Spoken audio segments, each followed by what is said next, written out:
today we'll talk about how can you create a save on your Pocket Option app. We go to figure out the solution or know how you can do that on your app.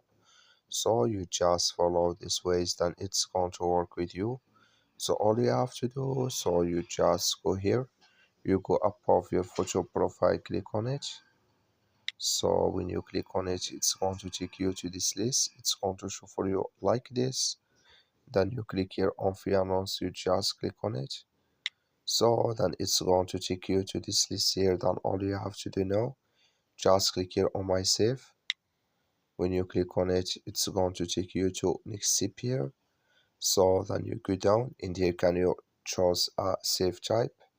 If you want to save, you use the save or Bitcoin save or Ethereum here save. Can you? I'm going to click here on use the save here. So then you go down, just click here on create save. So then here you click here on I have already in accept the gems here. Click here on confirm here. So then here can you add funds or withdraw or stream it in the so then it's going to save with you here on your app. So that's all you have to do. Thank you for watching. Don't forget to support us by liking